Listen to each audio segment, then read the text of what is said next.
കാർമാഷാണ് കേട്ടോ.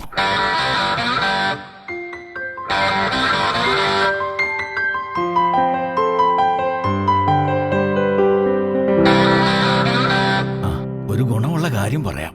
കുറച്ചൊന്നുമല്ല, ഒരുപാട് പേർക്ക് ഗുണം ഉണ്ട് കേട്ടോ. ഒന്ന് കേട്ടിട്ട് പോവും. കുറച്ചധികം പേർക്ക് സഹായമാകുന്ന കാര്യമാ. സഹായം എന്ന് പറയാൻ തുടങ്ങിയിട്ട് കുറേയായി. ഇതാർക്കാ കിട്ടുന്നത്? അത് പറയാം. മാതാപിതാക്കൾ മരിച്ചുപോയ കുട്ടികൾ, അല്ലെങ്കിൽ മാതാപിതാക്കളിൽ ഒരാൾ മരിച്ചുപോയ പഠിക്കുന്ന കുട്ടികൾക്ക് വേണ്ടിയുള്ള ഒരു പദ്ധതിയാണ്. അതാണ് സ്നേഹപൂർവം 2024. പിന്നെ ഇതാരാ കൊടുക്കുന്നത്? കേരള സാമൂഹ്യ സുരക്ഷാ മിഷനാണ് ഈ പദ്ധതിക്ക് പിന്നിൽ. അതൊക്കെ നിൽക്കട്ടെ, എന്നാ കിട്ടും എന്നായിരിക്കും ഇപ്പോൾ ആലോചിക്കുന്നത് അല്ലേ? 5 വയസ്സിൽ താഴെ മുതൽ 5ാം ക്ലാസ് വരെ പഠിക്കുന്ന കുട്ടികൾക്ക് എല്ലാ മാസവും 300 രൂപ കിട്ടും. 6 മുതൽ 10 വരെ ക്ലാസ്സിൽ പഠിക്കുന്നവർക്ക് ഓരോ മാസവും 500 രൂപ ലഭിക്കും. 11, 12 ക്ലാസ്സുകളിൽ പഠിക്കുന്നവർക്ക് മാസം തോറും 750 രൂപ കിട്ടും.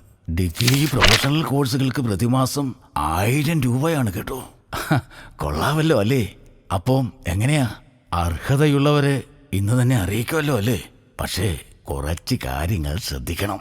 1, മാതാപിതാക്കളിൽ ആരെങ്കിലും മരിച്ചവരായിരിക്കണം.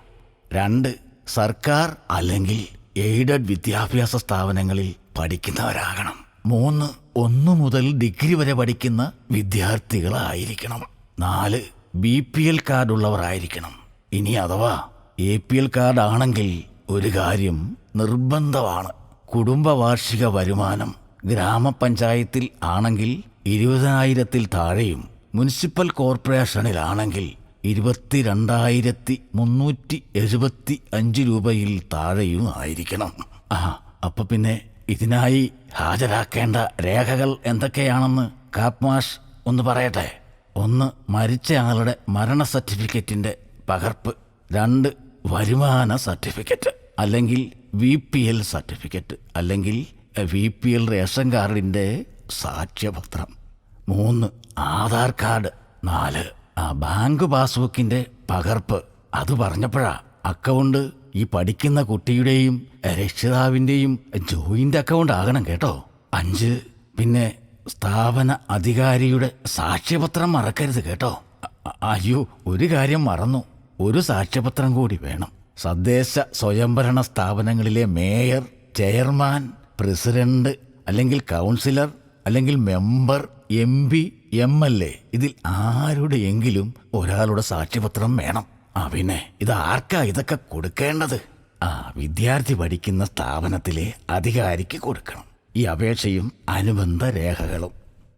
കവറിന്റെ പുറത്ത് സ്നേഹപൂർവം 2024 എന്ന് എഴുതാൻ മറക്കരുത് കേട്ടോ. അപേക്ഷകന്റെ പേര്, അഡ്രസ്, ജില്ല ഇതെല്ലാം എഴുതിയിരിക്കണം. അഡ്രസ് എഴുതുമ്പോൾ ശ്രദ്ധിക്കണം കേട്ടോ. Executive director, Kerala social security mission, വയോജന പകൽ പരിപാലന കേന്ദ്രം, പൂജപ്പുര, തിരുവനന്തപുരം 12. ഇതാണ് അഡ്രസ്.